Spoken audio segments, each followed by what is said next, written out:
कल्याण डोंबिवलीची ही चित्र आहेत। कल्याण डोंबिवलीमध्ये देखील मुसळधार पाऊस झालेला आहे। अनेक ठिकाणी सखल भागांमध्ये देखील पाणी साचलंय। अशातच महापालिकेच्या नियोजनाचा पुरता बोजवारा उडाल्याचं समोर आलंय। कारण शहरात साचणारं पाणी आणि ते काढून लावण्यासाठी पंप देखील लावण्यात आले आहेत, मात्र हे पंप बंद असल्याचं समोर आलंय। त्यामुळे हे पंप नेमके पाणी उपसा करण्यासाठी आहेत की दिखाव्यासाठी, असा संतप्त सवाल नागरिक विचारतात। कल्याण डोंबिवलीची ही दृश्य आहेत।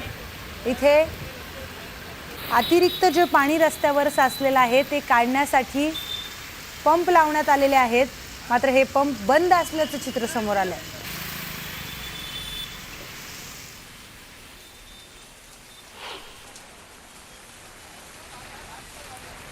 चिपळूण भागातली ही दृश्य आहेत। कोकणात पावसाने धुमाकूळ घातलाय, तर चिपळूणच्या बहादूर शेख नाका भागामध्ये पूर्णपणे पाणी भरलेलं आहे।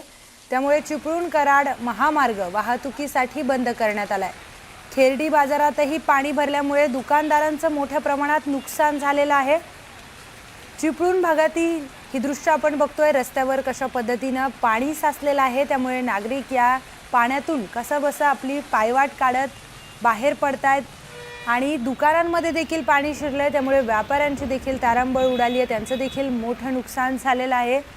खेर्डी बाजारातही पाणी भरलंय, त्यामुळे दुकानदारांचं मोठं नुकसान चिपळूण भागात झालेलं आहे। चिपळूण भागाची ही काही आपण दृश्य बघतोय, तर चिपळूणच्या बहादूर शेख नाका भागात देखील पाणी भरलेलं आहे आणि चिपळूणच्या बाजारपेठेत देखील पाणी भरलंय। सगळीकडे पाणी भरल्यामुळे नागरिकांची देखील तारांबळ उडाली आहे। दैनंदिन कामासाठी नागरिकांना बाहेर पडावं लागतं, पण इतक्या मोठ्या प्रमाणात जो पाऊस पडतोय आणि त्या पावसाच्या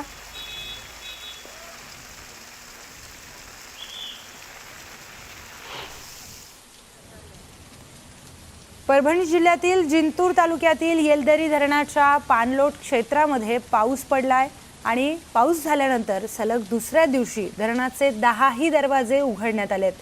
यामधून 29,480 क्युसेक वेगाने नदीपात्रामध्ये पाणी सोडण्यात आलंय आणि त्यामुळे जी पूर्णा नदी तिथे आहे त्या पूर्णा नदीला मोठ्या प्रमाणात पाणी जास्त झालेलं आहे आणि त्यामुळे त्याचा प्रवाह देखील वाढलाय। प्रशासनाने पूर्णा नदीकाठच्या गावांना सतर्कतेचा इशारा दिलाय, तर आपत्कालीन यंत्रणा देखील सज्ज ठेवण्यात आली आहे। परिस्थितीवर प्रशासनाचा पूर्णपणे नियंत्रण असल्याचं सांगण्यात येत आहे, तरीही आसपासच्या गावातील लोकांना याचा धोका कायम आहे, त्यामुळे त्यांनी सतर्क राहावं असं प्रशासनाकडून वारंवार सांगण्यात येत आहे।